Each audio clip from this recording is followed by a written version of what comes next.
Good morning, everyone. Welcome back to day two of our symposium on RNA mass spectrometry and upper transcriptomics.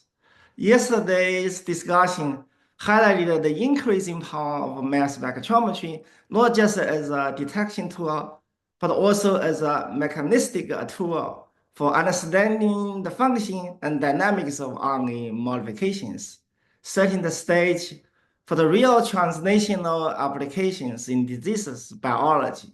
Focusing of today's talk, we'll look forward to the next frontier of mass spectrometry in RNA biology, including like lab applications, experimental innovations, and the integration of modification mapping into broader frames of systems biology, RNA damage, and therapeutic discovery. We have three exciting talks today that will showcase the emerging tools and the future directions, with talks on RNA modification damage by Dr. Mark Helm, divided and conquer mass approaches to large nucleic acids by Dr. Zhang Fabris, subcellular mapping of modified RNA by Dr. Ralph Kleiner, and high-resolution mass for modified analysis by Dr. Robert Ross. We expect these talks to spark a discussion on how to bridge method development with biological insights. Well, mass spectrometry can take us next. Please enter your question in the Q&A tab located at the bottom of your Zoom screen. I will read aloud for a speaker to answer. Now, it's really my honor to introduce today's keynote speaker, Dr. Peter Deda, whose work exemplifies the convergence of chemical biology and human diseases research. Dr. Deda is the Underwood Pritzker Professor and the Singapore Professor of Biological Engineering at MIT, where he leads a broad research program integrating nucleic acid chemistry, system biology, and diseases pathogenesis.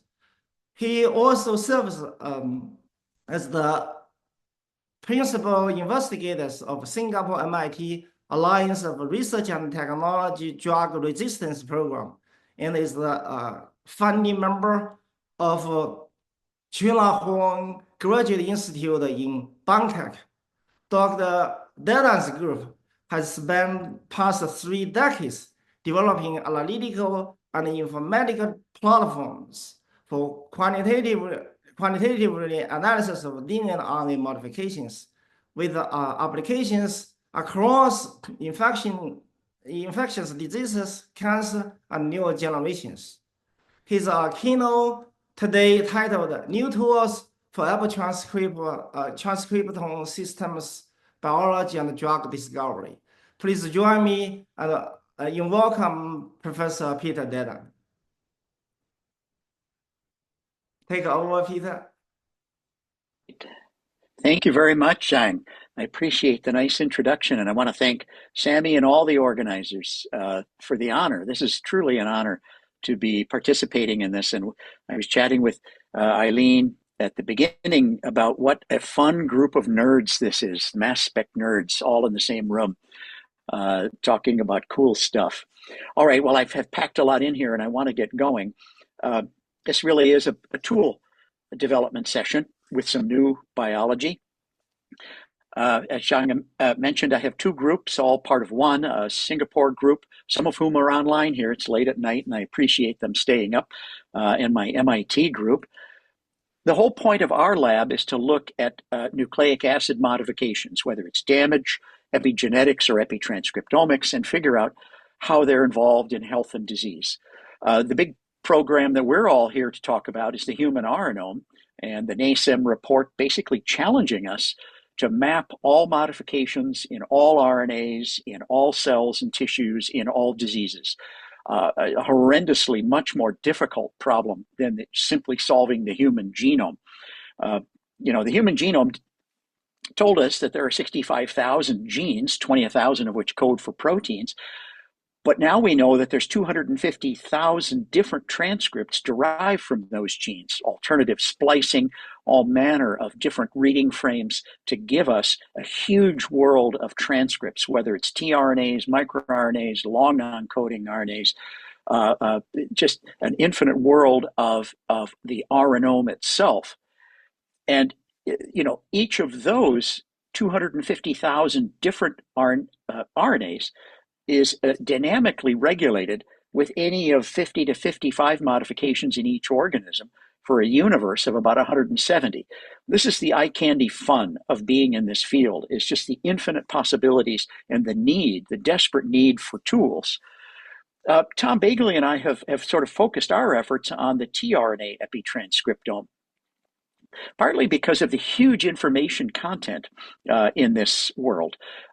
500, you've already heard that there's about 500 tRNA genes in humans. At any one time in any one cell, there's about 250 or so expressed.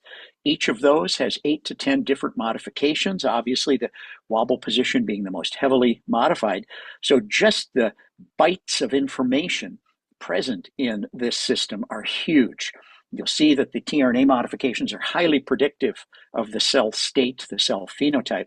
There's clear mechanistic links for disease. You've heard a lot of connections to disease already, and a whole new world of first-in-class drug targets with hundreds of RNA-modifying enzymes. So the questions I want to talk about today are, how do we capture all this giant information?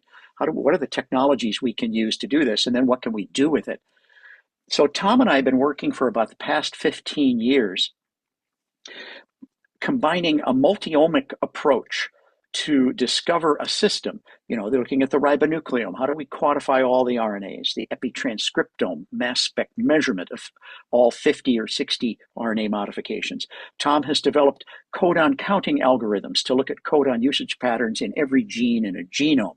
We'll look at the proteomics data to mine that for genes with codon biased properties.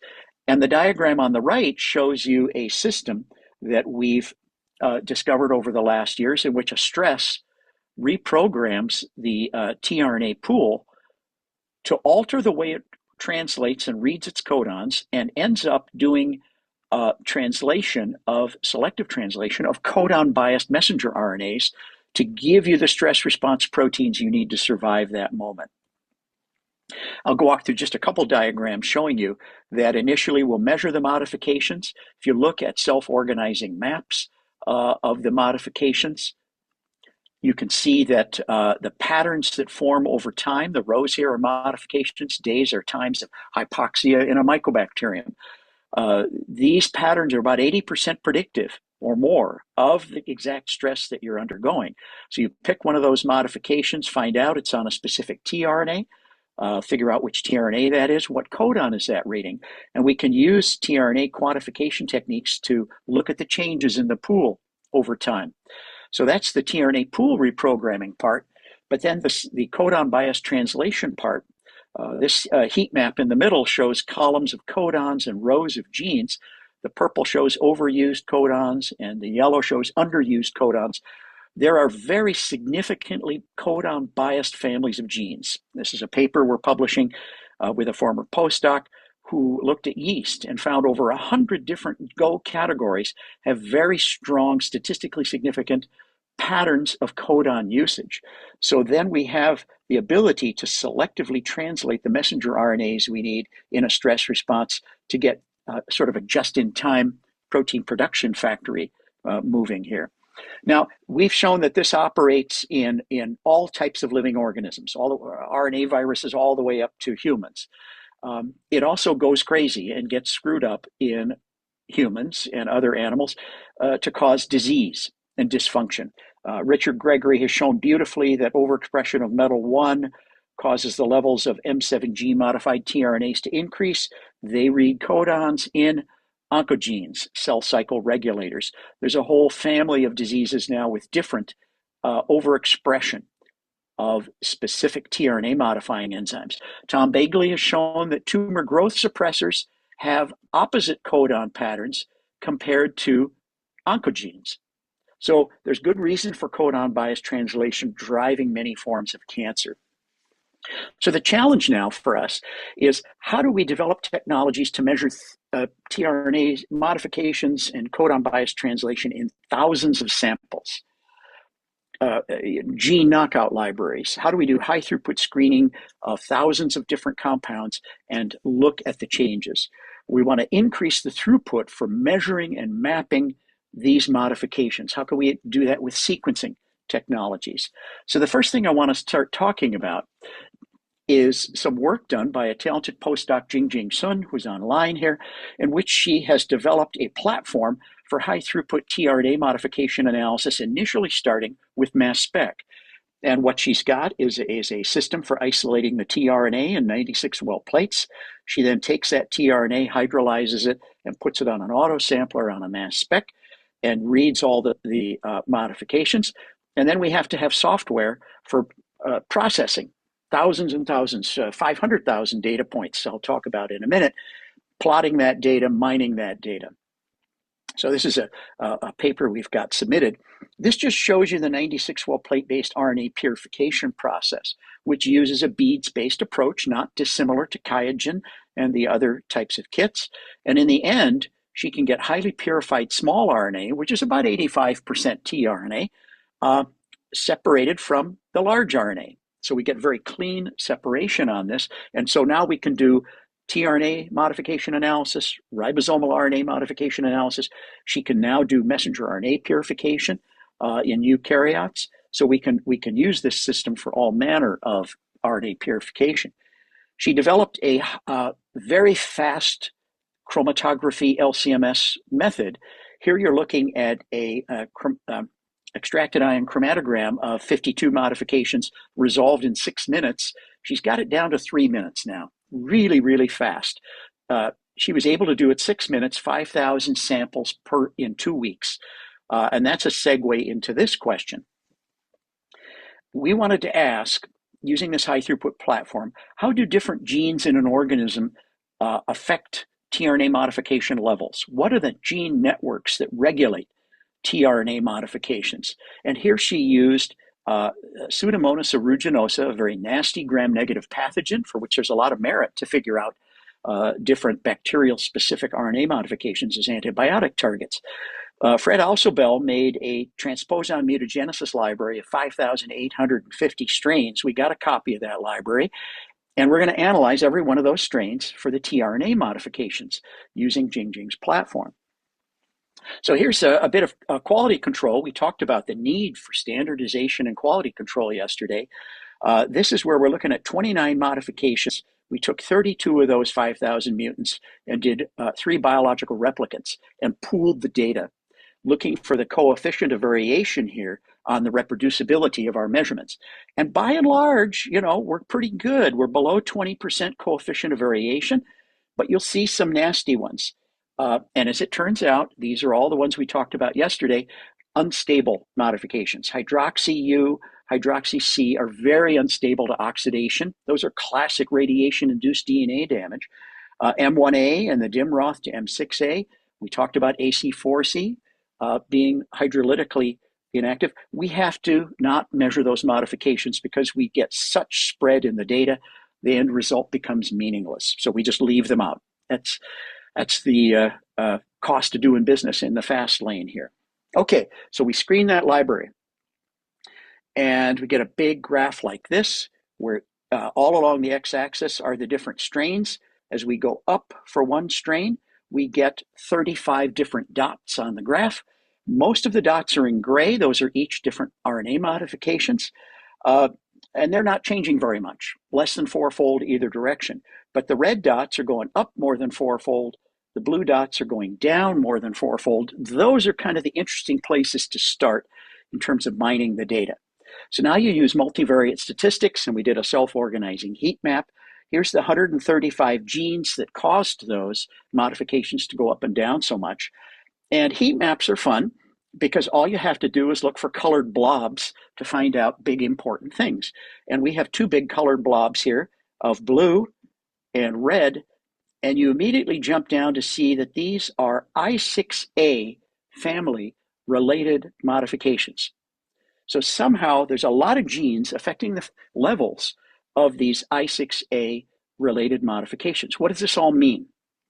Well, I6A starts from adenosine with MIA-A and a cofactor DMAP, which puts this isopentenyl group on. MIA-E then goes on to oxidize that to make hydroxy. There's another path we can follow with MIA-B, an iron sulfur cluster protein. It methylthioates I6A to MS2 I6A. MIA-E can presumably then oxidize that to MS2 IO6A. So we have 4 possible ribonucleosides at this position 37 modification. Now, if we look at MIA-B and we ask which genes lowered MIA-B activity and start analyzing those genes, here we can basically take the ratio. If the MS2 I6A to I6A ratio drops below 0.5, we're going to pick that gene. And when we do a clustering analysis, a network analysis, we start to see some interesting things. Nitric oxide reductase is affecting, the genes are affecting the MS2, the MIA-B activity, pyrimidine purine metabolism, electron transport. What do these things all mean? How do these things all tie together? And when you boil this down, there's a series of pathways that affect MIA-B activity, and they're all kind of obvious once you see it. MIA-B is an iron sulfur cluster protein. Got to have iron. Anything that affects iron levels is going to affect MIA-B activity. You need ferredoxin to keep that iron in a reduced state. So you need electron transport to do that. Anything that affects electron transport affects this. You need pyridoxal phosphate to have the cysteine desulfurases as a cofactor in cysteine desulfuration to get the sulfur for your iron sulfur cluster protein. If the bug switches to anaerobic metabolism, you've got nitrate and nitrite being reduced to nitric oxide. Nitric oxide is one of the most potent iron sulfur cluster disruptors known. The nitric oxide binds directly to the iron and screws it up. So all of these networks and pathways are going to feed in on MIA-B as a node, and MIA-B activity then is going to shift the balance of methylthiolated versus non-methylthiolated. You can look at it something like this, where a stress now is going to inactivate MIA-B and force everything to be I6A and IO6A and not MS2 IO6A and MS2 I6A. How does this work? How do these stresses change these various modifications in I6A dependent tRNAs? Are they regulating codon bias translation downstream? Now that's a big open question, and we're currently exploring that. I will give a little spoiler here to what I'm going to talk about in a minute. We have a new technique that Junzo Wu, another postdoc in the lab, he calls it ModiMap for modification mapping. What he has found is that individual isoacceptors, for example, cysteine GCA, can have any of the 4 position 37 I6A modifications in them. And the proportions change as a function of stress. So here's one isoacceptor family with 4 different possible position 37 modifications that come in different proportions in different amounts. What does that do to the selectivity of that tRNA for its codons or for its stability? Okay, so there's an application of this platform for screening a big knockout library. Now I want to turn around and talk about drug discovery. How can we use this platform to discover drugs that interfere with RNA modifications? And this is important, as we said, for cancer, where we might want to discover drugs that inhibit overexpressed RNA modifying enzymes. Okay, so here we're going to do something called whole cell phenotypic screening. We're going to take human cells and throw drugs at them, drug candidates, and look at what happens at the tRNA modifications. Why do we want to do this instead of like purifying a tRNA modifying enzyme and looking for an inhibitor? That's target-based screening, and it's good, but what whole cell does is to integrate a whole bunch of questions all at once. We get, does the drug get into the cell? And believe it or not, that's a big pharmacokinetic problem for molecules to get in. They have to cross a lipid bilayer. Does the drug engage with the target? Did your modification go down? Are there off-target effects? What about these stress effects? What if the drug is just really toxic to the cell and it just makes all the modifications change? What about off-target effects? So we get both, and plus we can do a dose response that is, use different concentrations of the drug for both efficacy and toxicity. So it's sort of like a Lord of the Rings, one assay to rule them all. We just compress a lot of different tests into one. And here's the reason for doing it. This is from the Cancer Genome Atlas. The columns are all the different RNA modifying enzymes that we chose to look at. The rows are different diseases, different cancers. This is a gene amplification map. And as you can see, METL1 is highly amplified along with other oncogenes in very specific cell lines. 70% of liposarcomas have overexpression of METL1. And there's high levels of subsets of cancers that have overexpression of METL1. So we're going to look at HUH7 cells that overexpress METL1. Let's put them into the screening platform and see what we find. And Jingjing hit a home run by just taking some chemicals off the shelf to test her system with HUH7 cells. What she found was a compound that in dose response fashion, here's the color code for the dose response. You see each of the modifications has 5 different concentrations of this compound. And what you see is about 3 different modifications are showing significant changes. The most significant change is METL1. So here's a potent METL1 inhibitor with an IC50 of about, we're going to say about 10 to 50 micromolar. That's pretty low for a first screen. ALK BH8 is a little bit affected. ThumpD2 with MG2G, but by and large, most of the other things are not changing. The M7G content in ribosomal RNA is not changing. So we're not just hitting all things M7G. So we've off to a good start with a hit that it looks to be pretty good against METL1 and against a bunch of different cancer cell lines. Okay, so we wanted to get smart about this and make our own library and de-risk a library of RNA modifying chemicals. And here we work with Yannick Lacroix, who's a medicinal chemist who worked at GSK for years, and he's now helping us.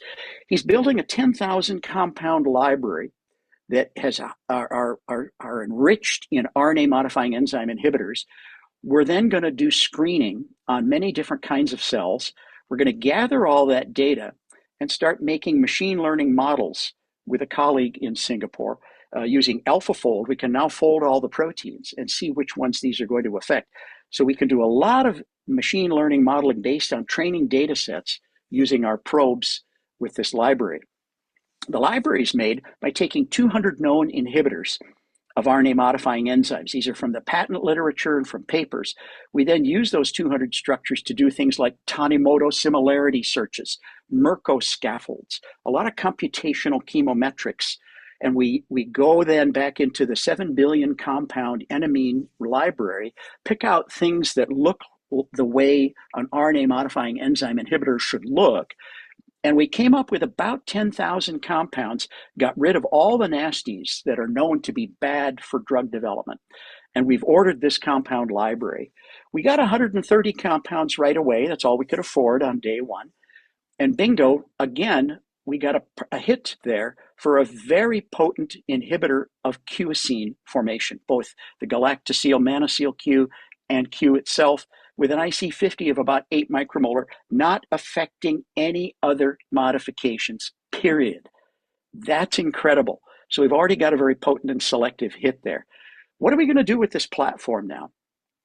We want to take this platform and work with our colleagues Bill Sellers and Paquita Vasquez at the Broad and screen the cancer dependency map. That's a couple thousand cell lines representing 33 different forms of cancer. 1,000 of them have deep proteomics, so we can already do the codon bias translation thing. Now we want to measure the modifications and the tRNAs in them and look to see what other cancers have defects in tRNA reprogramming and codon bias translation. Okay, I want to switch gears here now and get into automation of RNA sequencing and quantifying and mapping those modifications. Back to the NASEM report here with the big challenge of identifying, quantifying all RNAs and mapping all their modifications. Nanopore sequencing is going to be a big important part of that. That does the long reads. In any one individual molecule, what modifications are there? But the chemists have to jump in with mass spec to get quantitative chemically specific mapping in the short reads. And we'll try to piece these two forms together to really get at this big challenge of mapping the RNome. So what Junzo Wu has done is to develop a whole platform that mimics proteomics. And we heard a lot about mass spec-based RNA sequencing yesterday, and here's a new form of it. He's invented isobaric tags to put on RNA. You mix the samples together, put them in, and do a classic mass spec analysis of data-dependent or data-independent acquisition to break off the reporter ion and then get the sequence of the RNA just like proteomics. And he's done this beautifully. Now, what I want to do is walk through the progress on his development here. We heard yesterday about the need for ribonucleases because RNase T and all these ribonucleases are nonspecific. We need new ribonucleases that allow us to get fragments, more RNA cut to fragment sizes that are friendly for the mass spec in that 10 to 30 nucleotide sweet spot. So Junzo is developing his own library of ribonucleases. He's got a ribonuclease mutation library set up in 96 well plates. He does high throughput protein purification and then uses a simple set of dinucleotide, diribonucleotide dimers to look at the activity of these mutants. He does mass spec screening then, and now he's come up with a ribonuclease that has very significant GU and UU substrate specificity. Very clean, not messy, no star activity. So he's off to a good start now to create a library of dinucleotide specific ribonucleases to be able to cut the pieces to uniform size. Okay, so the next step was these isobaric tags that are really good for multiplexing. If you want to mix all your samples together to get good relative quantitation of the changes in your RNA and the modifications on that RNA, you need these kinds of tags.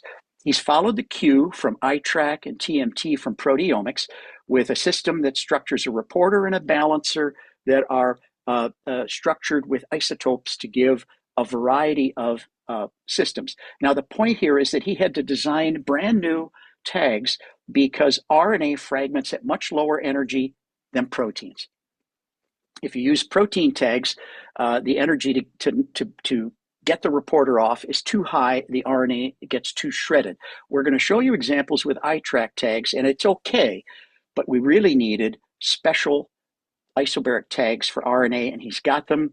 He's got a patent on them, and he's going to start a company to make kits.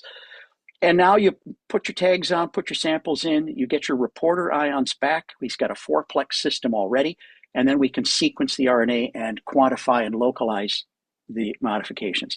All right, so then he's done the chromatography part of this.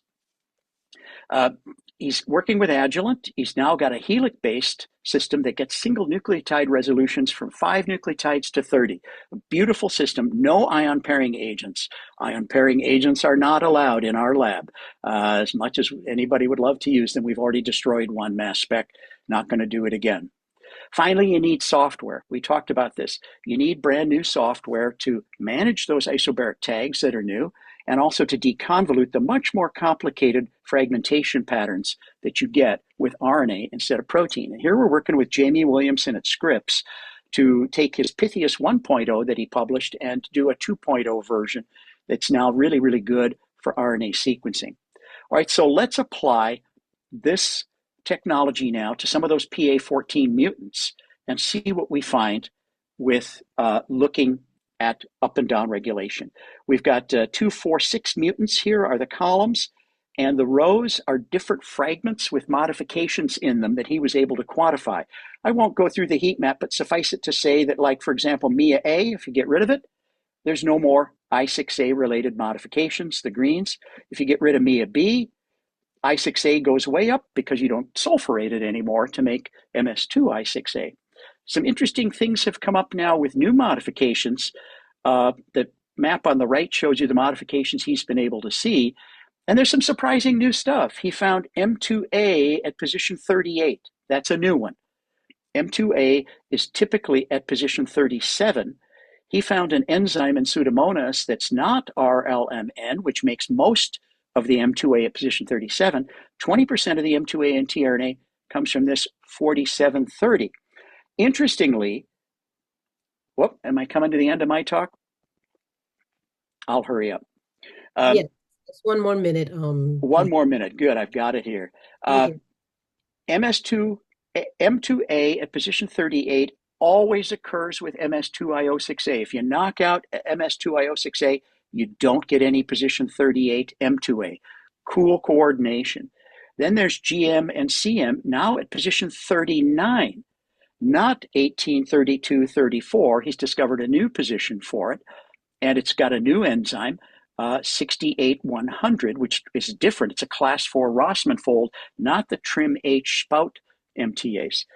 Here's this example I just talked about earlier of having one isoacceptor class with 4 modifications. If we knock out MIA-A, we don't get any modified nucleotides. They're all unmodified.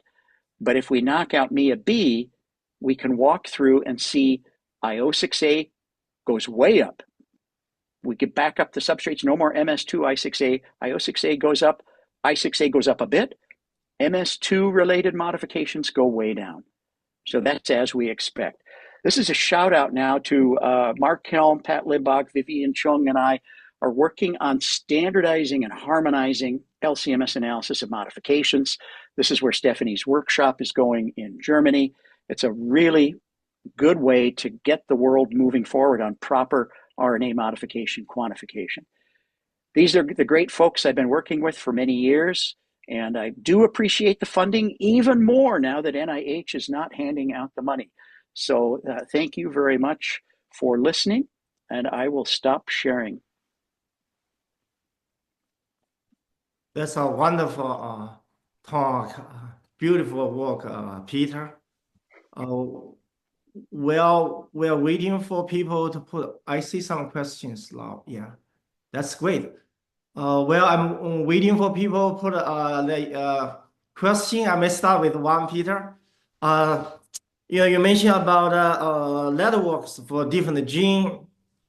I just wondering, have you seen network cross-talking between different modification or modification families? Yeah. I picked on the I6A stuff because it just jumped out. You know, you look at colored blobs on a heat map and you pick the biggest blob first. There were a lot of other colored blobs on that heat map relating to other genes, other pathways, other networks, cuisine modifications with the GAL-Q and the MAN-Q, mitochondrial pathways. There's a gold mine of network related information in there. I just need $1 million and 10 more grad students to go mine all that data and really move forward.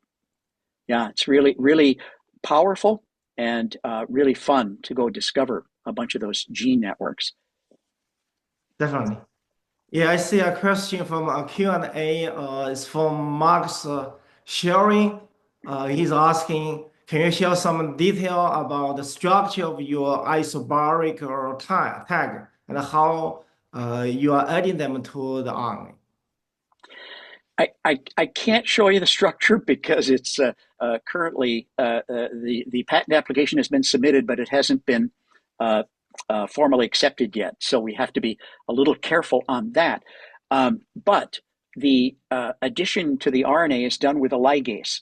And so we're using all the standard tools to get ligation, unbiased ligation onto the ends of the RNA. Some of the ligases have a pretty significant dependency on the nucleotide identity of the terminal nucleotide, and we overcome that and getting good uniform ligation onto the fragments.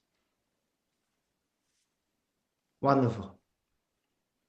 Yeah, so if you guys have questions for Peter, please enter to the Q&A.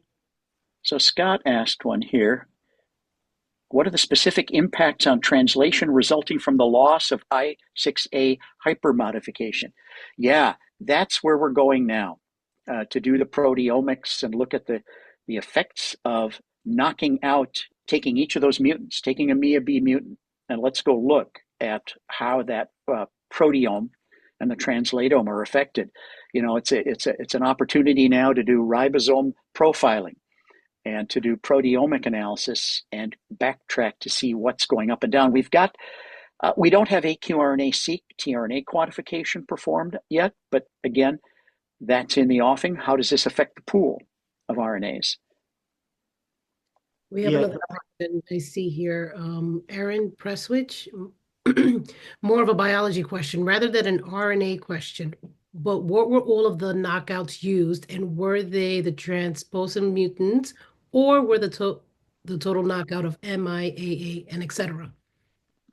We did all 5,800 knockouts. We looked at them and quantified the tRNA modifications. And they were transposon mutants. So this is the old Fred Alsobel transposon mutant library. They're not CRISPR knockouts. So there's in the paper we're publishing, there's lots of corrections because transposons insert in funny places sometimes. But by and large, it's a pretty reliable library. I hope that answers Aaron's question. All right, there's a lot of question in the chat from Clary Booth. He's asking, is your 3 or 6 minutes separation using inesis? Helix. Yeah. No, this is that particular ribonucleoside separation is done with old-fashioned reversed phase, wonderful reversed phase chromatography. Yep. Small particles, short columns, fast. Yeah, there's a lot of question from James Aaron, and he's asking, hi, Dr. Deda, I'm curious if there's an interaction between drug we commonly use and those modified RNA you mentioned. Recent papers have shown that some drug can behave rather than its intended mechanism. So I'm curious if this also interacts with those unknown. It's an interesting question, this repurposing of drugs and are they going after RNA modifying enzyme targets? Haven't done that one yet. We have a repurposing library in Singapore, and it would be kind of fun just to go see if we look at the RNA modification patterns with the drugs. We are looking for compounds that specifically target RNA modifying enzymes in like antibiotics in microbes. And some of the antibiotics have effects, but we don't know if they actually target the RNA modifying protein itself. So yeah, that's a good question. $1 million, 10 students, I can get a lot done. Definitely. I think we may have time for one final question. If I can, Peter, maybe since you are the leader of RNA Known, could you also make some comments on the latest progress in this project? So it's slow going. And I think we had a significant discussion about this yesterday. There's a lot of infrastructure that has to get developed, like databases for all this RNA-seq modification mapping. Where are we going to public database put this? We need to have harmonized, standardized techniques for RNA sequencing, for the modification mapping. Modomics has done a great job of pulling together synthetic pathways, genes that contain these modifications. Where do we get all the modified ribonucleosides to use as chemical standards for mass spec? They're scattered all over the place. We're publishing a paper now where we're trying to pull together some work from a Brown University workshop on trying to do infrastructure for the RNome and pulling together resource guides for availability of ribonucleosides. Where can you get oligos made with specific standards? What cell line should people use as kind of a gold standard for an RNome? You can imagine this is crazy, right? Every cell is different, and the RNA modifications are shifting as a function of the phase of the moon. So it's an almost impossible task, and a lot of infrastructure needs to be developed to do that. And that's kind of where we're at, is trying to get everybody to coordinate, collaborate on infrastructure development. Great. Yeah, thank you, Peter. Thank you for this wonderful talk. So maybe we should go to the next speaker. That will be Dr. Mark Helm from Johannes Gutenberg University. His title would be RNA modification damage. Take over, Dr. Mark Helm. Thank you. Thank you for inviting me. Can you hear me and can you see my screen? Yes. Yes. Okay. So I'd like to start with what I call the players and payers slide. That is my working group. As you can see, mine's is a place where people like dressing up in costumes. It's a local customs. I would also like to thank my funding agencies, which are for now working straightforward yet. And I have to declare some COIs, which you can see here. The Helm group is dedicated to modifications. We feel like we need to protect tRNAs, as you can see here. The German word Helm has the same meaning as helmet in English, but we also have to intentionally damage them. Before I get into this, I would like to say we also do a lot of quantification, and to chime in with many of the previous speakers, we need harmonization. So this is the slide I borrowed from Pete before, and hopefully we can very soon tell you what came out of this three-way testing with various different protocols and so on. Very curious stuff coming out of this. Here today, we are looking at hypermodifications. Here are a few examples. You have here a garynylated uridine, very strange. Here is Tom Suzuki's taurine-containing mitochondrial modification, call it the Red Bull modification. Here's an epoxide in kerosene, which for a chemist is really curious. And then here's the famous Y-butazine, also called the Y-base, which, as you can see, is quite old. And one of the questions that has been driving me for a while is Y around? This is a biotransformation in eukaryotes and archaea that requires at least half a dozen enzymatic conversions. And so probably the question is not why has evolution made such funny things, but why has it in evolution driven all this fancy biochemistry here? We cannot, or we are not directly working on Y-butazine, but we are working on the bacterial equivalent. For example, it occurs in tRNA phenylalanine, and we have found two related structures also at position, like the Y-butazine, position 37 in the adjacent to the anti-codon of tRNA phenylalanine. And these are also related to a lot of the modifications that Pete was just mentioning, namely I6A and their further derivatives. So I'll be talking about these two a little bit. And first, how we got to this. Here is the characterization of a pipeline that we established a while ago, which we're still working with. We screened by LCMS in a very sensitive mode and by what we call neutral loss scan, a preparation of E. coli tRNA, which sounds very, very trivial. There should be no more secrets by now, but we did find 133 signals that did not correspond to anything that we thought was in there. We did a number of controls to sieve out unreliable signals, and just the in vitro transcript control made us lose almost 50 signals, which makes you think, what is all the stuff that is present in vitro transcripts? But that's for another day. Here are a few other sieving steps that I will not detail now, but we ended up with 37 well-behaved signals that contain nucleosides and respond to stable isotope labeling. So our overall toolbox for identifying new structures in E. coli is differential nucleobase feeding, which I will be illustrating in a minute. Lots of stable isotope labeling with these isotopes here.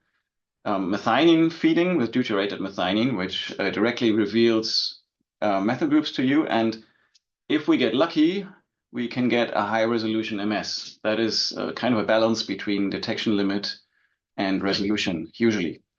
We do then calculate some formulas and look at fragmentation patterns in a triple quad, which we use. This is called pseudo MS3.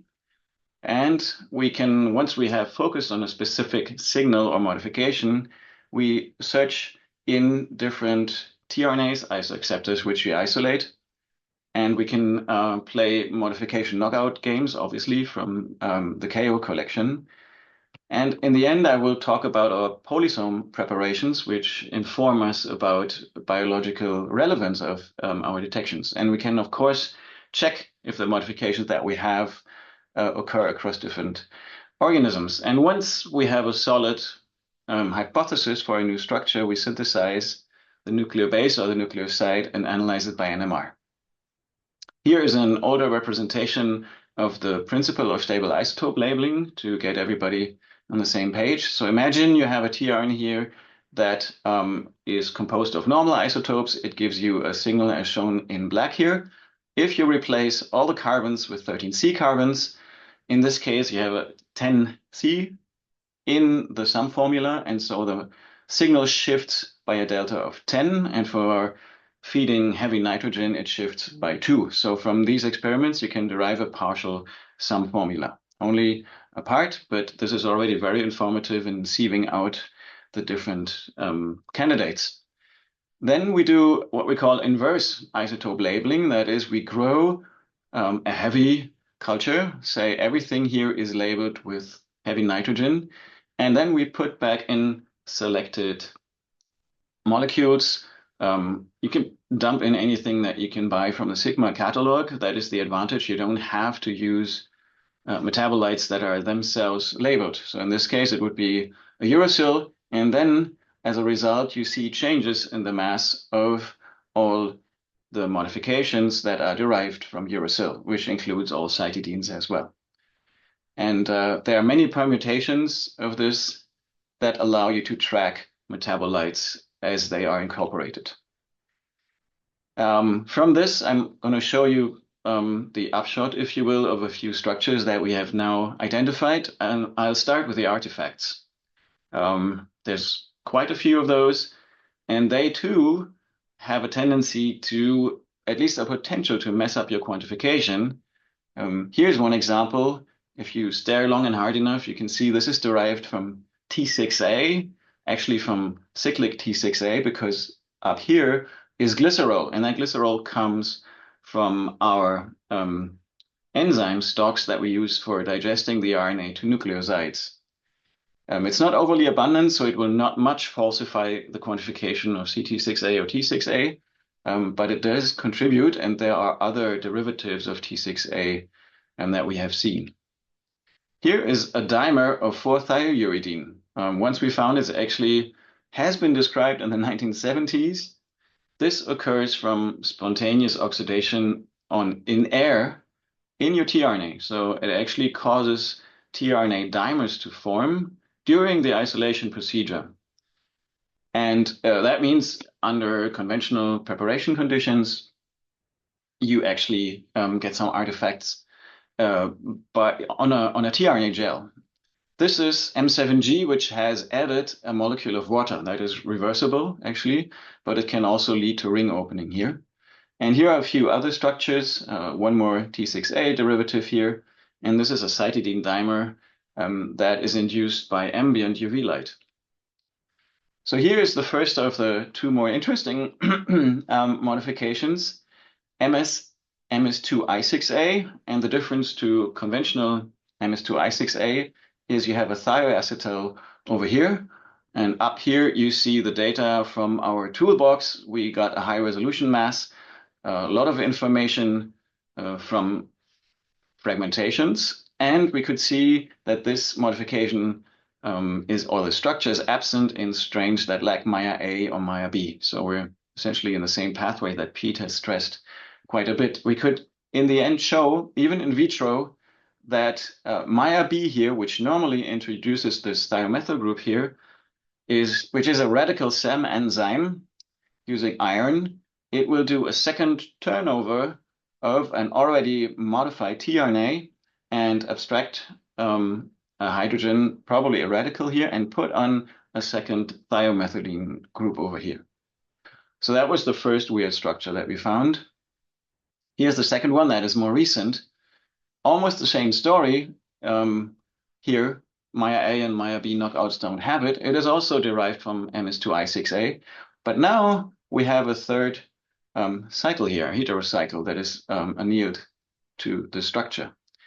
You can make this by chloroacetic aldehyde in a very conventional reaction. It's not very hard to do. And then you can see that this is easily characterized by NMR and so on and so forth. Something similar, these etheno bridges, as they are called, have been characterized in workers that have been exposed to this chemical some decades ago. So the associated modifications or damages are actually characterized already, except for this cymethyl group here, in DNA. And so here is what we thought would happen. Here you have the Maya A, Maya B pathway. Start with A37. It is prenulated here. You have the isoprene group. Then you have, as said before, thiomethyl introduction. And then something happens which has to involve oxidation of some sorts, and we get this cyclic compound. And the question that we had to now prove was, is it really that this etheno bridge derives from an isopentenyl moiety attached here? And that meant we had to stable isotope label this group here. And that is actually quite a challenge, because then in the beginning you have to input this intermediate here, a metabolite, IMAP or DMAP, and that, if it contains a pyrophosphate, will not go into E. coli in a culture. So this then was the challenge that Larissa Bessler addressed. What you see here is these precursors shown here. In prenulation are in E. coli made by the MEP pathway. The compounds are shown here. There's an antibiotic that you can use to inhibit that pathway. And then Larissa knocked in, after blocking the endogenous biosynthesis, plasmids that contained an exogenous biosynthesis that would lead to these isopentenyl alcohols. Those were then phosphorylated, and in an inverse feeding experiment in a heavy carbon culture, we added this compound, and you can see the different signals here, either a combination here, or if we do not block this MEP pathway, then all the carbons are heavy or red. But if you can feed this, this material will be incorporated into this particular bridge. That is not a routine assay I would recommend to anybody. It took some attempts, but it finally made clear that some enzyme or combinations thereof in the cell are somehow likely responsible for performing something that looks like, to the chemist, like an ozonolysis, and cleaves here like there were an aldehyde, and then leads to a condensation to this third cycle here. We do not know who this is, what enzyme this is. My bet is still on Maya B, but in this case, we haven't been able to prove it. So approaching the topic of damage, I'm here citing a paper from the Limbach lab who looked at tRNAs and their modifications and what would happen if you exposed them to a chemical oxidant or ionizing radiation. And he found numerous modifications themselves being damaged. And that made me think, so which would be the most vulnerable spot in such a tRNA if you were to chemically damage it? And of course, that should be the modifications, because they are the most important nucleotides in this overall structure, else they would not be modified. And standing out from all the modifications are positions 34, wobble position, and the position 37 that we were looking at.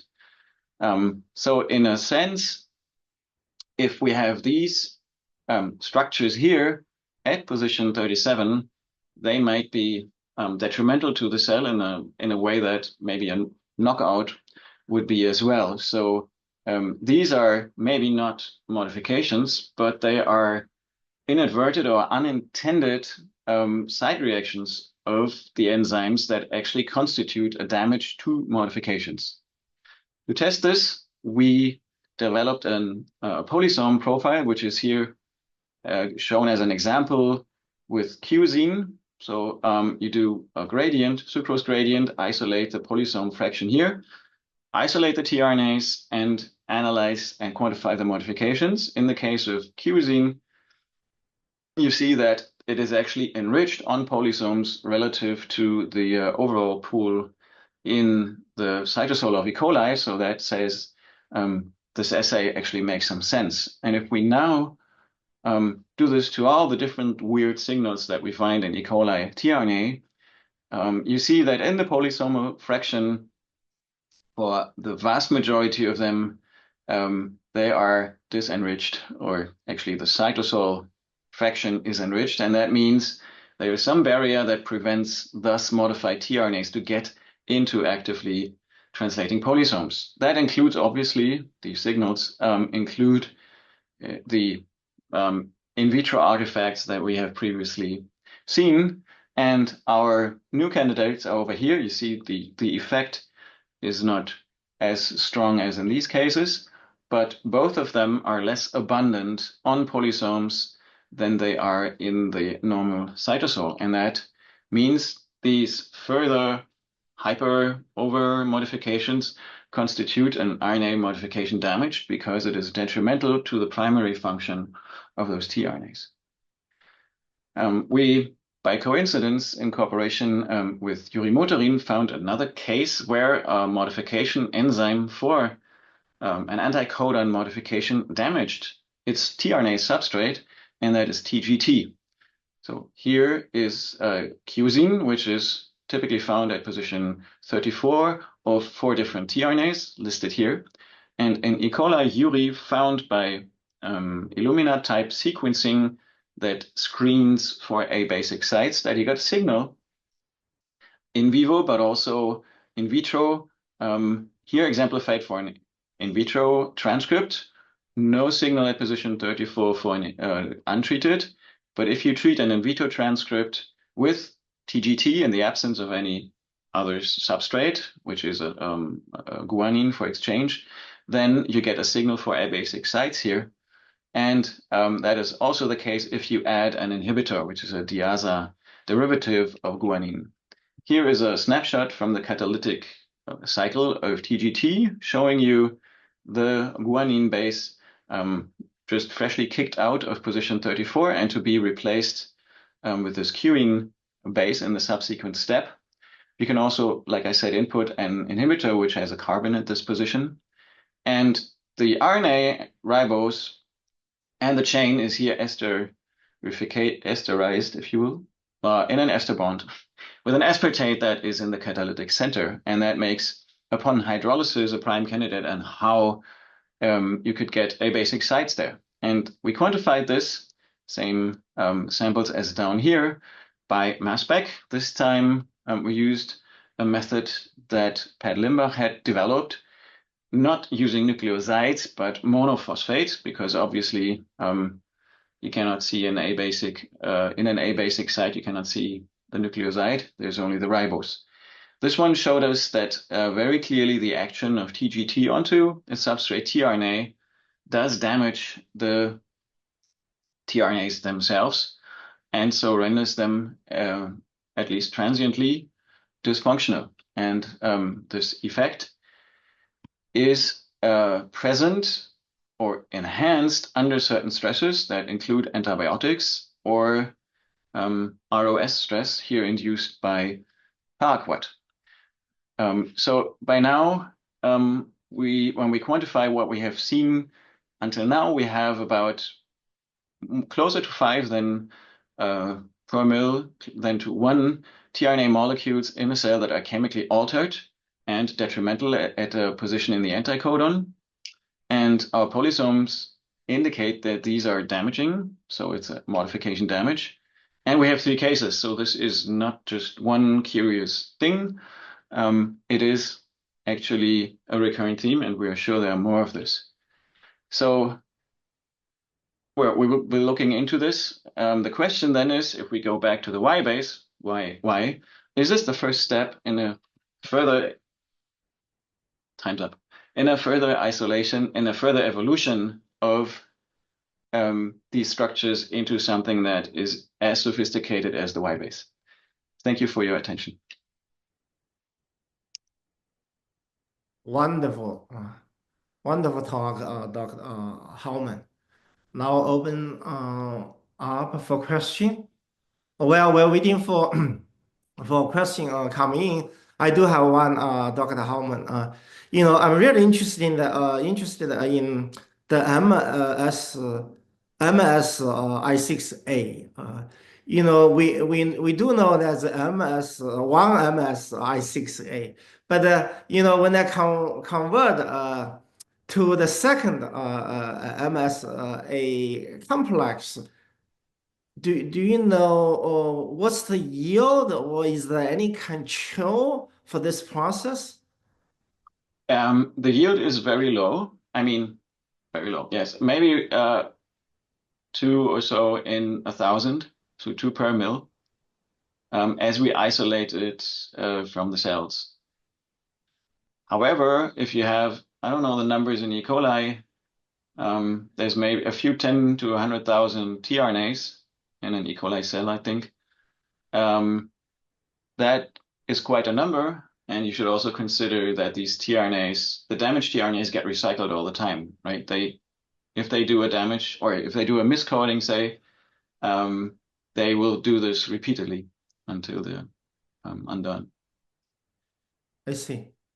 Yeah, they do have a question in the Q&A from Ziying Wan. The question is, I'm curious why you choose to research in E. coli rather than in human cells. Are this technical, biological, or methodology reason for this choice? So we are looking at things in humans, but the isotope labeling schemes that I showed you are most easily implemented in E. coli. It is possible, but harder to do the same stable isotope labeling in human cell culture, and infinitely more expensive. I see, of course. And also a question from Dr. Peter Dedan. He's saying the TGT induced the A basic size in tRNA are structurally similar to the A basic size of base excision repairing enzymes in DNA. Very interesting. Are they basic excision repairing enzymes for RNA? Well, except for maybe TGT itself, which if you feed it enough nucleobase will put a nucleobase back in, I think. There aren't any that have been published, but RNA damage is really an upcoming theme. I see lots and lots of published and unpublished work, and a lot of people are thinking that maybe some of the DNA repair enzymes, might actually be either solely RNA repair enzymes or act on both DNA and RNA. So I suppose at this very moment there are several labs testing out several of these enzymes. Wonderful. Any all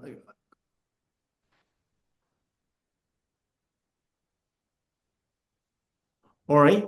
If there's no more question, let's thank Dr. Mark Helm for this wonderful talk. Thank you.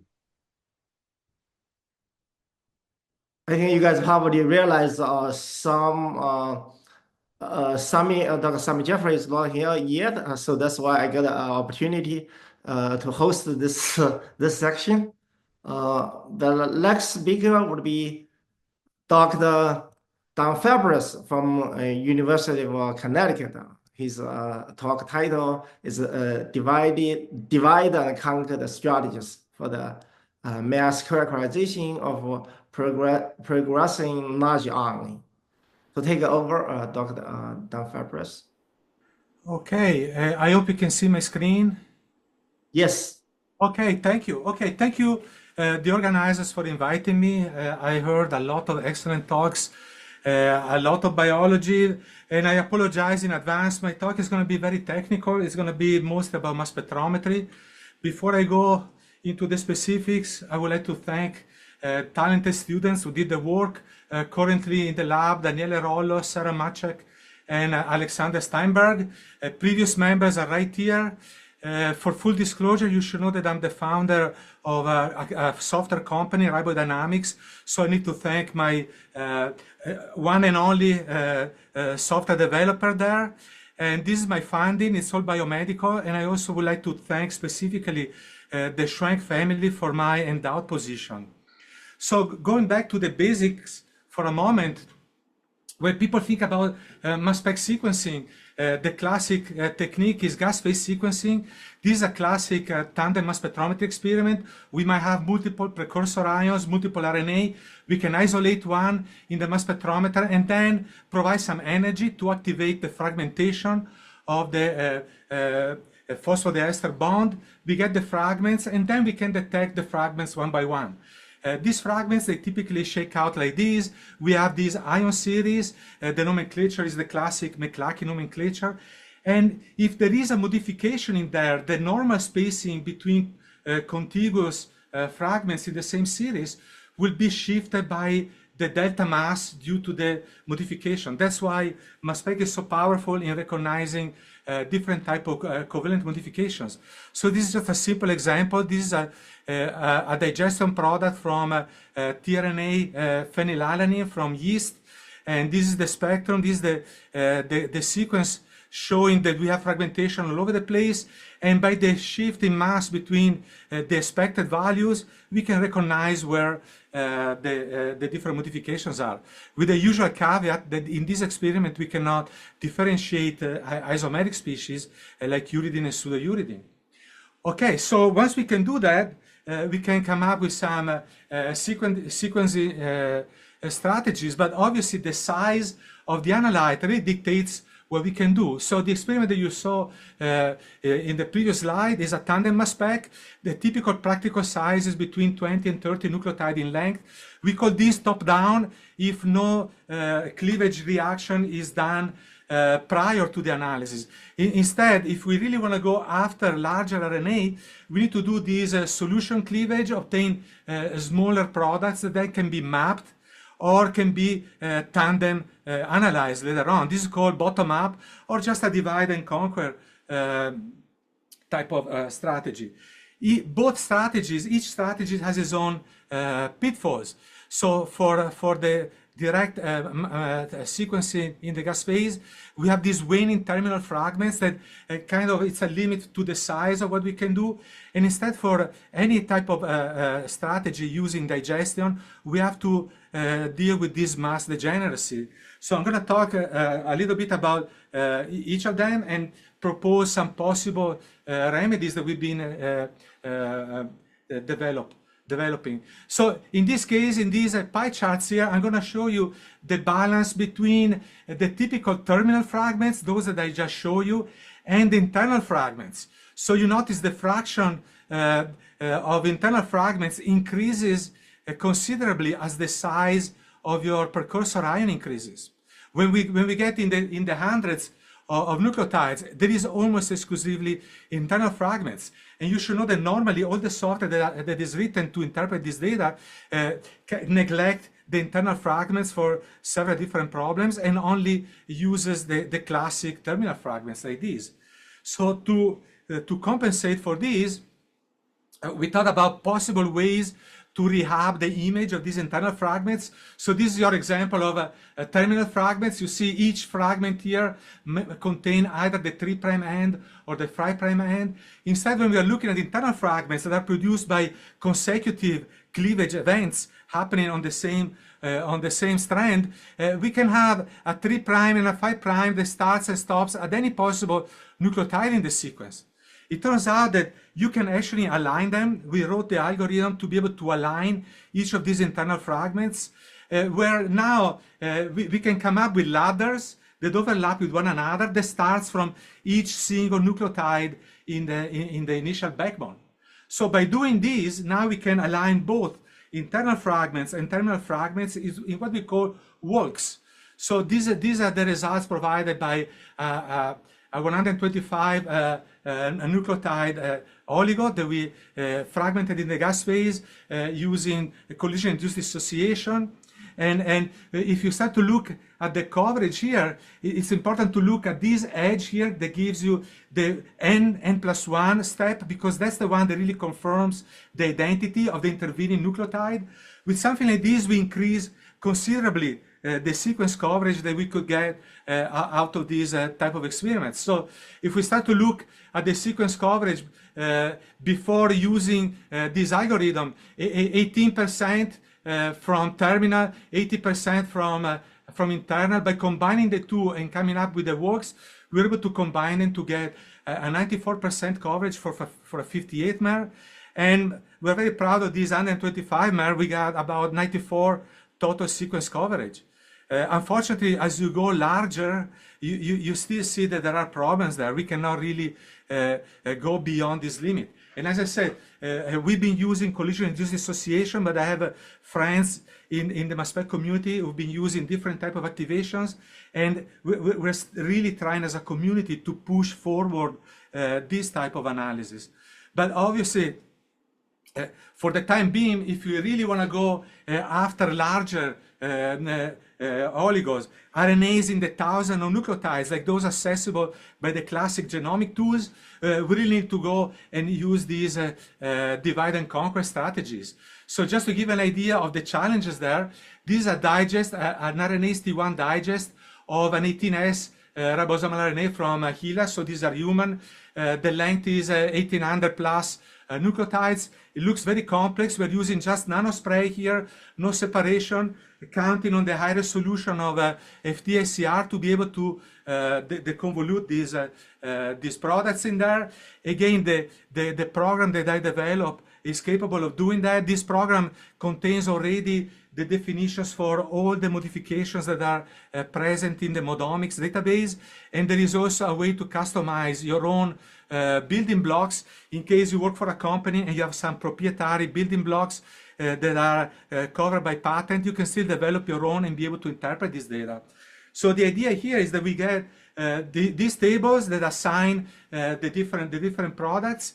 But immediately, if you start to examine these tables and the spectra, you notice that there are problems in there. Notice, for example, this signal here can be assigned to any of these short oligos, but also longer oligos, longer fragments, longer digestive products can have the same signal, the same M/Z ratio, that no matter what type of analyzer you have, you cannot distinguish.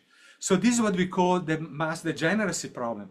If we look at the 18S RNA, and let's say we are digesting with RNase-T1, there are up to 540 guanine that will be sensitive to the digestion. So if we do an exhaustive digestion, like people do in proteomics, overnight trypsin digestion for arginine and lysine, well, if we do something similar, overnight digestion will provide 441 putative products with a very short size, because we only have 4 types of nucleotides in there, and these would not be very informative. And most of all, you notice here, this is the same exact base composition for all these products that appear in many different positions of your strand in there.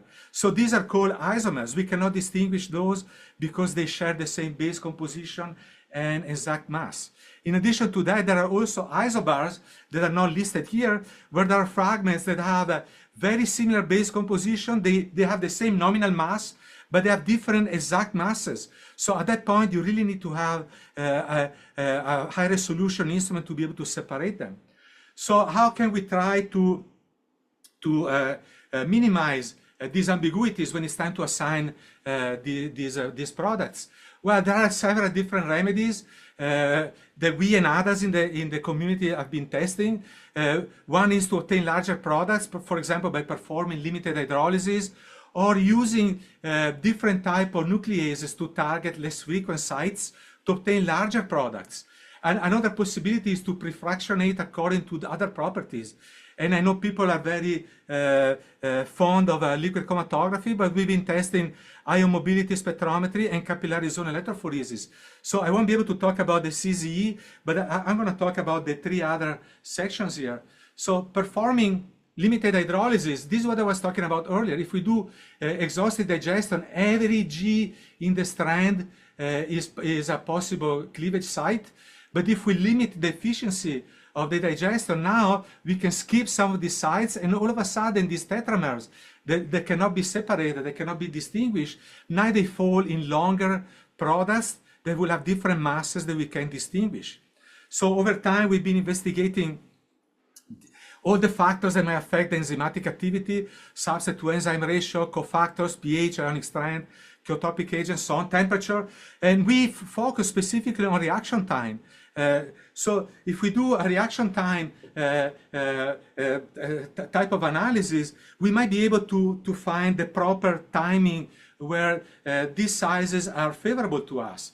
After a while, we decided it was actually more beneficial to perform this type of analysis online. So the idea that we got was to mix the substrate and the enzyme directly into the nanospray emitter. So this is done without any separation, no fear of degradation, hydrolysis of the modifications. As you know, ribosomal RNA contain 90 plus type of modifications.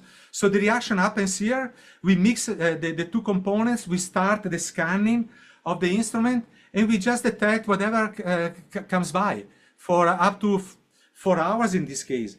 And this is the total ion current, right, that is plotted by the different scans.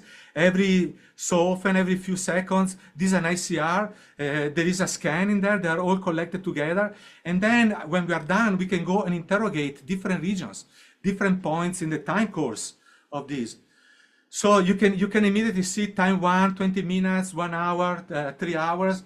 There is an evolution in this spectra. Initially, we might see larger products, and then eventually, as the nuclease finds its way to additional sites, the size of the products becomes smaller and smaller. And as I said, we have a high resolution instrument, so even though these spectra look crowded, they are isotopically resolved, so we can really recognize different products because of their isotopic distribution in there. So this is one way to do it. Another way to do it is, instead of just sampling different time points in the digestion, we can just compound together all the possible scans that we took within the 2 hours of the time course. We get an even more complex spectrum, if you wish, but again, we can resolve it. But the beauty of this is that these modus operandi really give us the full picture of every possible product that was generated at any given point during the reaction. So once we do the interpretation and we look at the results here, after 20 minutes, we had a certain number of products, only 11 unambiguous. All the others were degenerate in terms of masses. They could not be assigned properly.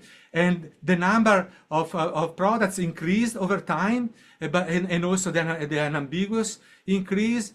But the beauty of doing the whole total here is that at the end we were able to detect over the whole course over 2,000 products. 452 were unambiguous, and that allowed us to cover 98% of the sequence of the 18S RNA, all in one experiment.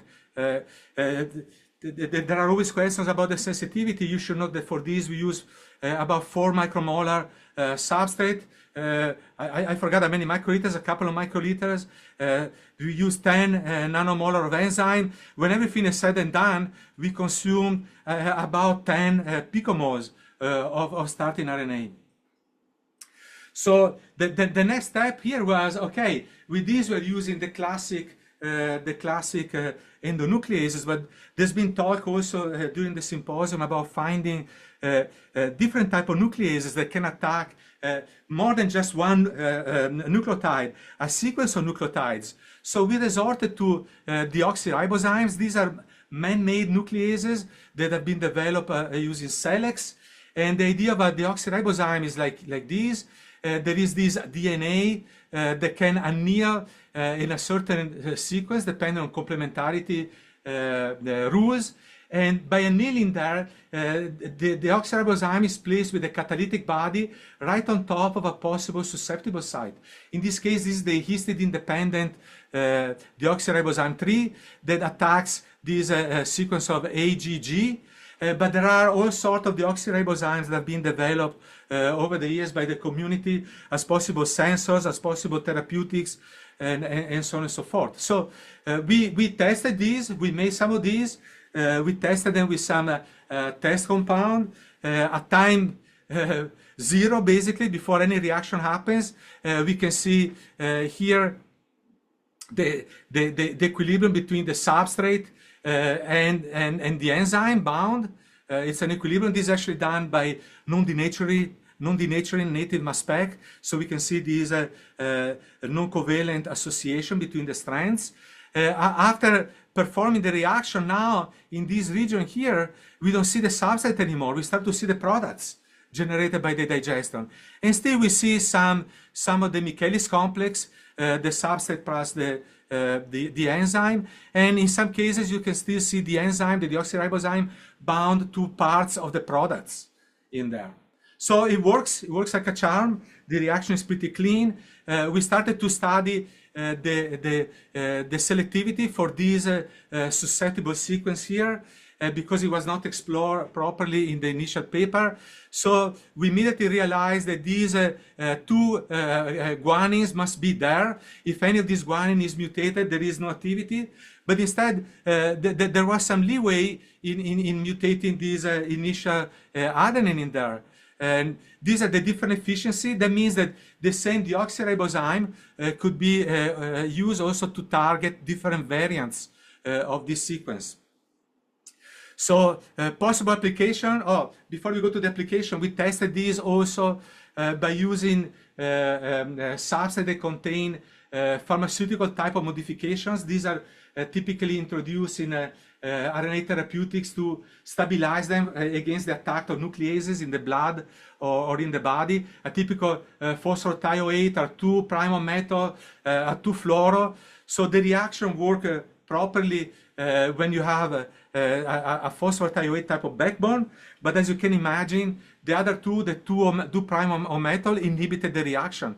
And that's actually what is done because the disposition, the 2' hydroxyl, actually participate in the mechanism used by endonucleases to degrade the RNA in the body. And it makes sense that also these deoxyribozyme that follow a similar mechanism will be inhibited. So in selecting some of these, we need to be cognizant of the mechanism of cleavage in there. So just to show you how we can scale this up, initially we tested it on a small substrate. In this case, we went after a larger substrate. This was a commercially mRNA, 758 nucleotides. We selected different sites here. We designed different variants of these HD3 to target each of these sites in here. We mixed them, we did the reaction, and this was the results. So this is the total spectrum. You see immediately the high intensity peaks for the deoxyribozymes. And once you start to zoom in there, in addition to the deoxyribozymes, you start to see the products. And we label all of them.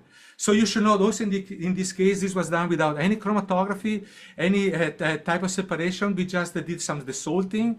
And we already tested the ability of biotinylating the deoxyribozymes to take them out of solution before analysis. And we've been testing also DNAs to digest them, again, to make the spectra a little bit less crowded. But nevertheless, we were able to assign them all. So we assign all these fragments. There are some miscleaved products, meaning in these regions the deoxyribozyme is fired, most likely due to steric hindrance, inability of the deoxyribozyme to penetrate secondary structure. But this gave us 100% mapping coverage of these 700 plus nucleotide species. Each of these products, in this case we also ended up using about 20 picomoles for the analysis. I just wanted to skip ahead because each of these products was also analyzed by tandem mass spec.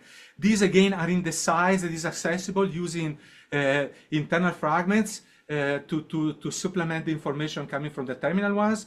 So you notice the sequence coverages, in some cases, they're very good, they approach 100% or in the 90s. Once all these things were combined, we also were able to claim a 95% sequence coverage for these mRNAs. So not just mapping, but also sequence coverage for these. So at this point, we're in the position where we extended the limit for top-down from 20 to 30. We believe greater than 50 is feasible. Instead of doing just a simple bottom-up now, if we're using products in the 50s, we can claim that this is now a mid-down type of analysis, where we can generate products that are a little bit larger than your usual endonuclease type of products. So at this point, the problem of the mass degeneracy, there might be a way to solve it, but there might be other ways that we're investigating. So if you start to look at these mapping list here, where you're identifying all the possible products, as I mentioned earlier, there are some that really have the same base composition, the same mass. Some are very small, some are a little bit larger. In this case, this was caused by the digestion in different positions, ending up by accident providing the same base composition. So a possible way to tackle this that we've been investigating is ion mobility mass spectrometry. As many of you know, it's a different type of mass spec that doesn't give you an M/Z per se, but it just gives you an idea of the size and shape and charge of a certain analyte. The way it works is that these precursor ions, these ions are made to travel in a low electric field in this region of the mass spec where there are some gas molecules. In this case, this is an inert gas that is stationary. So depending on the size and shape, the more extended, the larger size will have a higher probability of interacting with these gas molecules and will be delayed in its travel. The smaller, the more compact shape will instead travel faster because it will have a lower probability of interacting. A different variation of this ion mobility, as you may know, there are different type of approaches in there. In this case, we're using a gas that goes countercurrent the ions, so we're balancing the ions, we're putting them in equilibrium by changing the voltage in there, and then eventually we elute them out by changing the voltage, and we have the same basic effect, where if an RNA is compact, it will fly faster. If it's more extended, it will fly more slowly. So even if they have the same mass, if they have the same base composition but different conformation, we might be able to separate them. And the work I'm going to show you was done on a timsTOF by Brucker. The idea is, again, in this case, I have a very complex digestion mixture. This is the mass domain, the M/Z domain. This is the ion mobility domain. It's provided in 1/K0. And this is a typical total ion mobilogram, we can call it. So different ions there have different shapes. They will have a different type of 1/K0. In particular, we went and looked for these fragments I showed you earlier in my list, this M/Z 535. And in this case, we were able to figure out that ion mobility can actually separate the two. There are two discrete peaks, two discrete populations. They have the same M/Z, but they have different mobility properties. So we were able to separate them even though they're isomeric. We were able to do tandem and then look at them also after separation. And again, these are small products, so there are not that many fragments, but in particular there are these diagnostic fragments like these C2 and this Y3 that have a different M/Z value than the corresponding C2 and Y3 for the different isomer, just because the two sequences are different. The C and U are swapped. So to reconfirm, we did also the ion mobility of the fragments, and sure enough, also the fragments at different mobilities, confirming that this specific spectrum came exactly from the precursor ion that we wanted. So with this, I'm at the end of the talk. In summary, I would like to say that these internal fragments can really help extend the limits of top-down analysis, this gas phase sequencing. The time course provides comprehensive information. We were very successful with a subset in the 1800 nucleotide size. And I didn't mention, but there are modifications in these RNA that we were able to confirm. Deoxyribozymes can be used to control the number of digestion sites to help minimize these mass degeneracy. Combining these, we are now proposing a mid-down approach for large nucleic acid, and I just show you at the very end. Now we are also investigating ion mobility to tackle isomers. In our hands, up to this point, they work with small oligos, but we have high hope that we can extend the size of oligos to which these can be applied. And with that, I would like to thank everybody, and I'll be happy to answer any question that you might have. Yeah, that's amazing work, a wonderful talk, Dr. Fabris.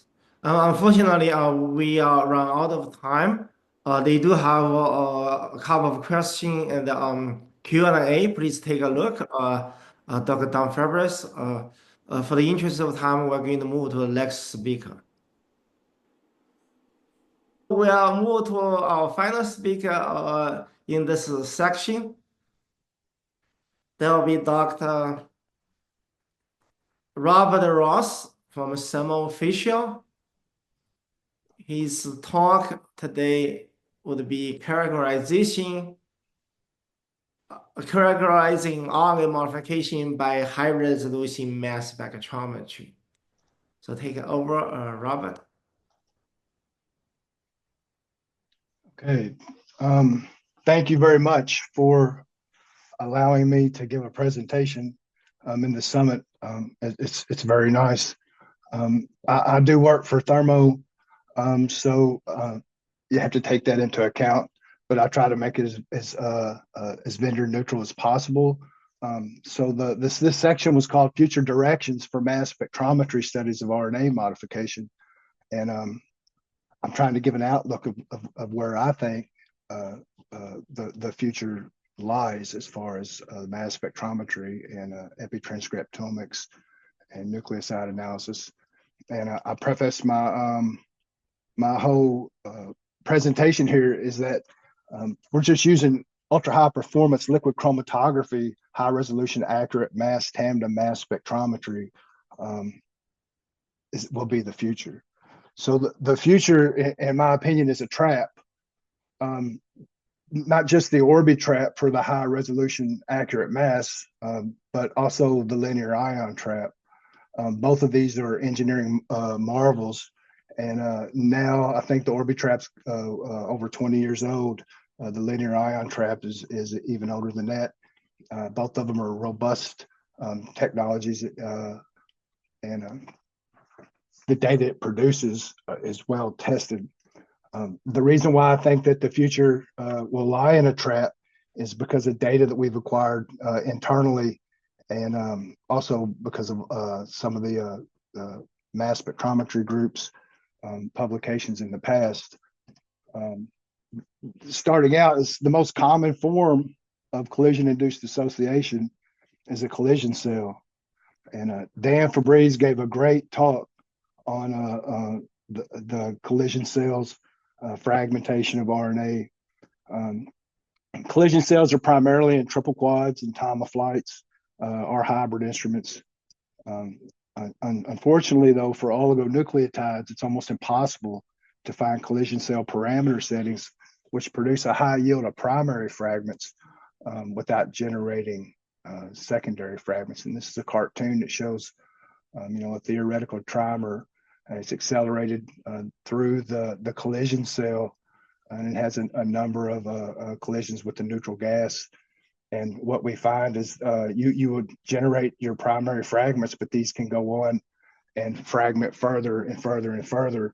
So it's over dissociation. You get fragments of fragments. And while it's not, it's critical for smaller oligonucleotides where you see people showing 6-mers and 8-mers. As you get farther and farther out, it becomes quite difficult to confidently assign these fragments. Alternatively, you have a ion trap type collision-induced dissociation. This is performed in an RF quadrupole ion trap. So here, this is called a tandem MS in time. So precursor ions are stored in a trapping field within the linear ion trap. and they're sequentially fragmented. We apply a small RF waveform, and what it does, it just moves like they're trapped in time, and then the waveform wiggles the ions back and forth. So instead of the HCD collisions where it's so fierce and the higher energy, here the wiggle is just small little bumps, and this energy is the internal energy is increased until these weak collisions cause dissociation. And what ends up happening is you produce primary fragments. And there was a seminal paper out of Purdue, the McCluskey lab, that showed that ion trap collision-induced dissociation forms C and Y type ions and A and B type ions. So we get the nomenclature that we still use today. And of course, what this ends up doing is that it's the identification. So mapping these modifications is additive, because the way that it fragments, we can easily see, like these would be the C ions and these would be the Y ions, and then the W ions that can also go in. So what you end up having is very high confidence in the fragmentation and the assigning of the oligonucleotide sequence, and the mapping, the precise mapping of that modification within its sequence context.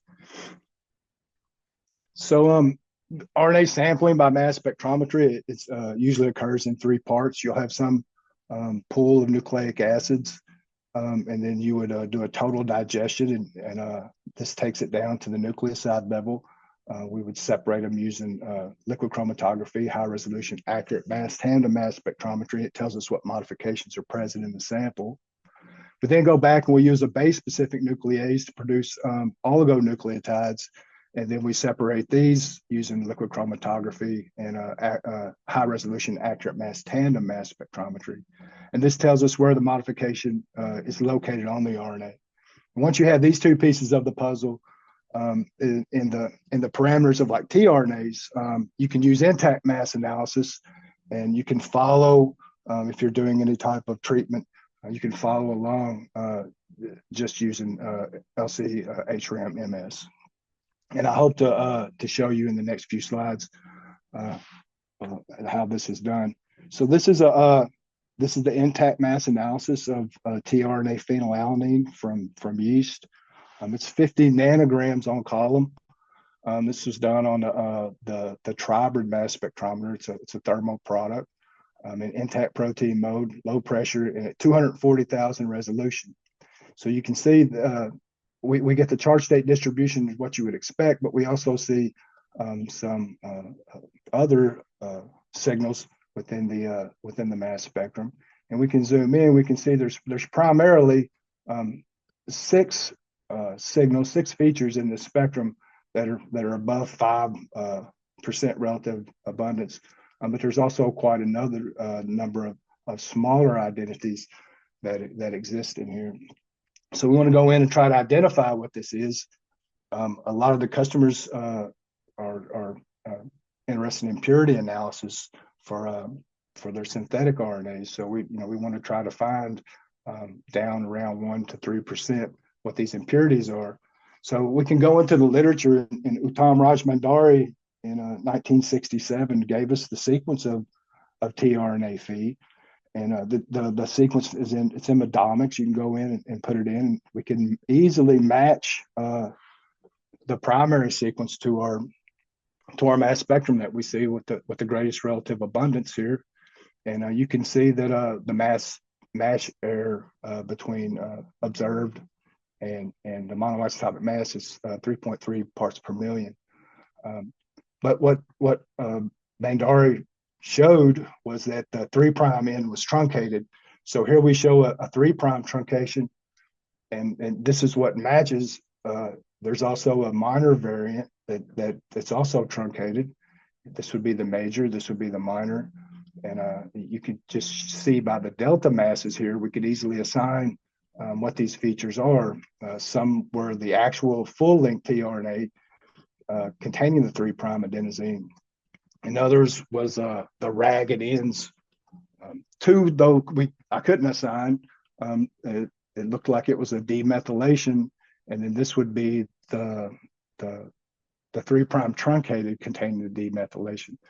So I tried to go in and determine where this demethylation happened.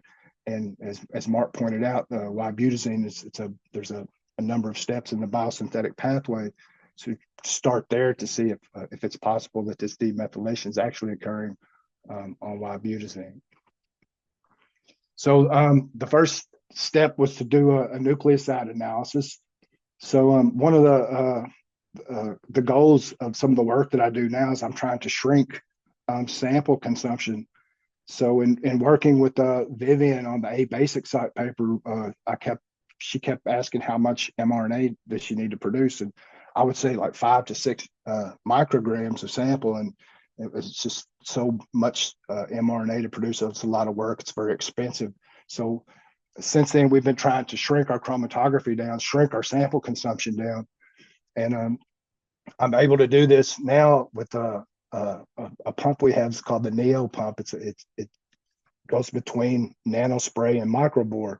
So I've been using microflow. So here's this 30 microliters per minute using a microbore column, and I'm putting like approximately 25 nanogram of this tRNA Phi nucleoside digest on, and you can go in and you can look just based off the formula and the monoisotopic mass, and we can see the 2 of the precursors in the biosynthetic pathway, but we also find the demethylated as well as the fully formed Y-butazine, and the retention times match up.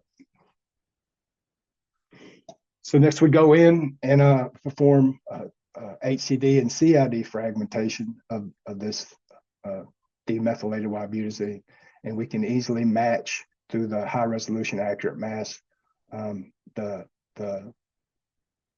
features that are found in the spectra, and we can assign structure to them. So HCD, this was published by Jora a few years back, showed it's the fingerprint, so we can get the fingerprinting that matches the HCD fragmentation, and of course CID, where we just see the base loss, and then you can here we can put the demethylated Y-butazine base, and it matches nicely. So it's one thing to determine a nucleoside. It's another thing to try to put it within its sequence context. So I go back in and try to do mass mapping of the YW-14 nucleoside. So I did a T1 digest, and here was resonance activation in the linear ion trap.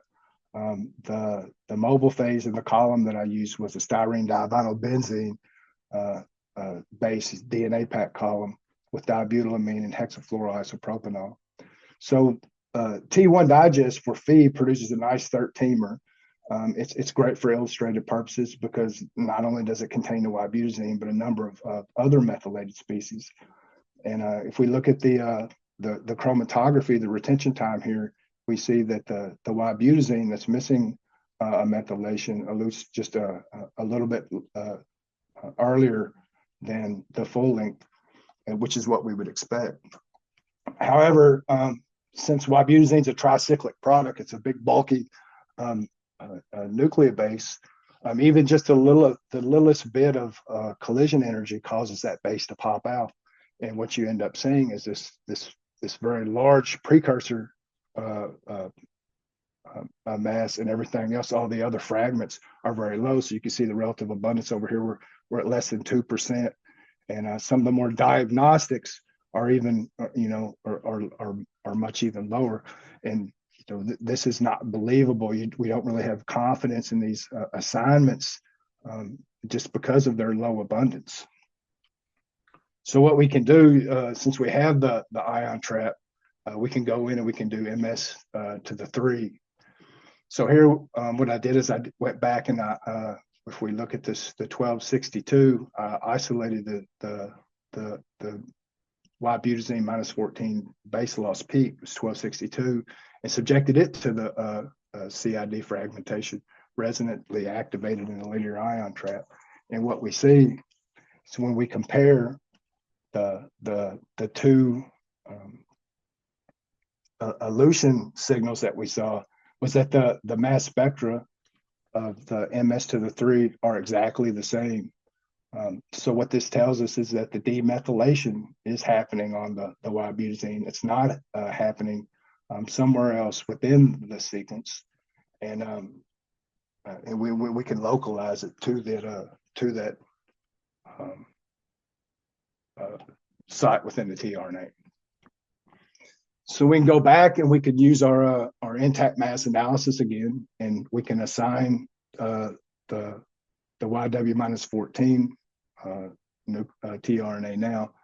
That one losing the minus 14, and then this would be the full length with the minus 14. So there were the 3 major products in that spectra then can be assigned. One thing that was interesting was we had so many that were truncated on the 3' end. We actually went in and looked at the total tRNA from yeast, and we found very similar to what Shenglong showed earlier or yesterday, but there was almost half of all the tRNAs are missing their adenosine at the 3' end. So while I come at this as an analytical chemist, and I'm not trying to draw any biological conclusions, there does seem to be something interesting happening with the nucleotidyltransferase for yeast at least. So in conclusion, I just want to say that the use of high resolution accurate mass is necessary for discrimination of small chemical changes in nucleic acids. And the use of resonance activated collision induced association is necessary for confident assignments of modification type and location. And then I'd like to thank the people at Thermo that assist me here, Heng-Yan Sun and at the University of Tokyo, that's also helped with the tRNA. My collaborators, Michael Bartlett and Michael Sutton, who's helped with the chromatography, and Juan Alfonso at Brown, and of course, Vivian Chung. And if you have any questions, I'd like to answer. Thank you. Wonderful. Thank you, Robert, for the great talk. I may ask the first question, Robert. Now we have lots of instruments for analyze RNA. You have seen many. Do you have some recommendation which will be good, for example, for tRNA, which will be good for longer one, like a lot of RNA? Do you have some comment and suggestion? Especially if we want to look at them intact RNA. So it's goal focus. If you don't need to map a modification, right? If you're only interested in intact mass analysis, there's a number of hybrid instruments that could give you a very nice a monoisotopic mass. So say, for instance, you're a pharmaceutical company and you're producing a guide RNA. We can run guide RNA using ion pairing, right? So everything here, it's ion pairing on styrene divinylbenzene.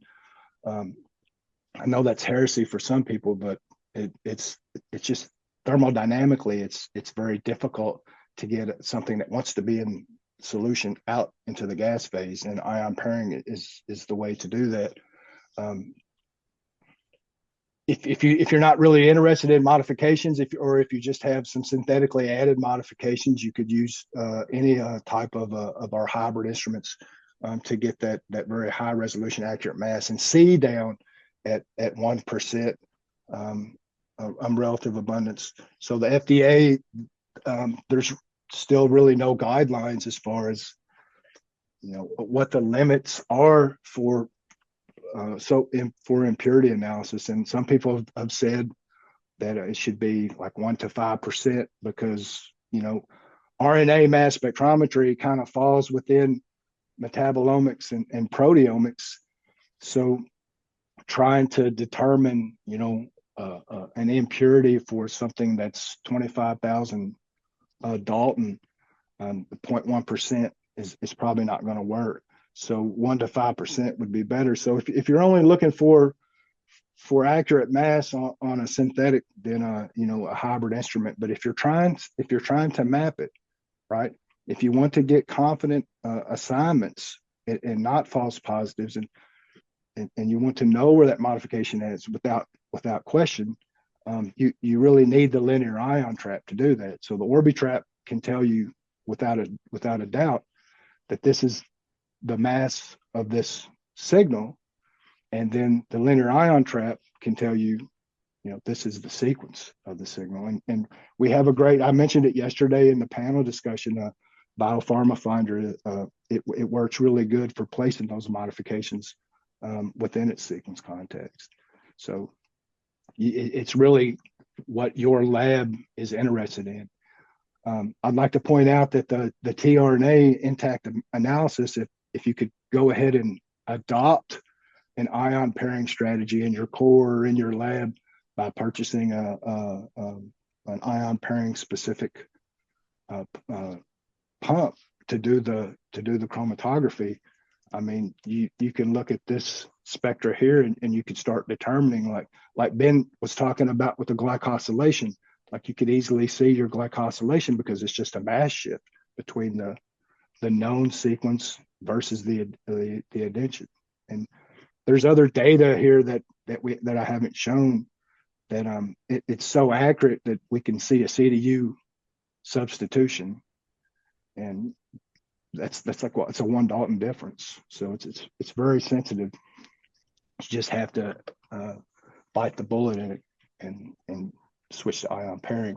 And we have a paper. Michael Sutton has got a presentation at ASMS where he'll talk about this more, about the hydrogen bond donor and acceptor amines that are used for decreasing the delta G's necessary to get these longer oligonucleotides out of the droplet and into the gas phase. Yeah. Great. Actually, I have one more question about metal aldons and ion separation. Like, typically the RNA sample has some metal aldons. How did you say this is a problem, or how did you handle those metal aldons? I think that definitely complicated analysis, right? But does that can help you during data analysis, or this is how did you handle those metal aldons? So for an intact tRNA like this, the chromatography actually takes care of the sodium adducts that you see. And once again, this is something that Michael Sutton will discuss at ASMS. But historically, since Alex Apple published his paper, his seminal paper on ion pairing, people have adopted the triethylamine and hexafluoroisopropanol on C18. But if you actually go back and look before that, there was a couple of investigators, Huber and Oberarcher. They did a lot of work with styrene divinylbenzene. So it's a polymer chromatography. So if you take a different type of ion pairing amine, a different type of alkylamine, one that can participate as both a hydrogen bond donor and acceptor, what you end up doing is you make the oligonucleotide more hydrophobic, because these amines can come in hydrogen bond to different spots, not just down the phosphodiester backbone, but also on the nuclear base itself. And what this ends up doing, it decreases the delta G necessary to escape into the gas phase. When you do that, when you displace the water by hydrogen bonding these alkylamines on the oligonucleotide, you basically brute force out the alkali metal of those. So we don't really see a lot of sodium metal. We don't really see a lot of potassium. It's because the spots that normally would be taken up are the hydration shell is excluding them because of the alkylamine that's used. So yeah, I don't really see a problem. And you can see here, this is a 50 nanogram. It's a very small amount of a tRNA. And, we're able to get, like, if you look down here at 1435 and 1440, this is 1%, and it deconvolutes out as tyrosine, which is a known contaminant of this sample. So yeah, it's really you really have to try to accept ion pairing, just because you're going to get better sensitivity. Great. Yeah, thank you, Robert, for the wonderful talk, for addressing those questions. And I'll jump in and I'll say thank you to all the speakers and Long for moderating this session, but all the speakers. We had, almost 350 people who logged in at one point or another during this conference. So we're really happy. And thank you for everybody. I want to thank you, my co-organizer, Kate, as well as Long, and all the speakers. And if you have any comments, criticisms, email any one of us, Eileen as well. And we appreciate it. So have a good rest of your day. Apologize to all the people in the Pacific Rim in Germany where it disrupted their sleep, but what can we do? But goodbye, everybody, and thank you.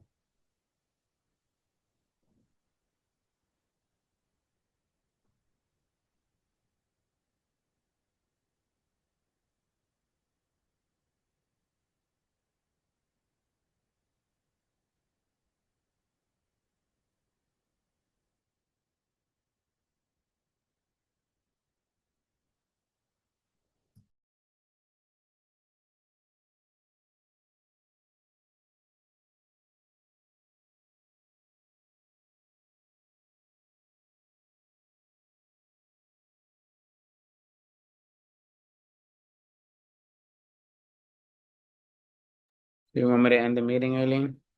Yes, please. Thank you. You got it. Have a good weekend. You too. We'll chat offline. Thank you.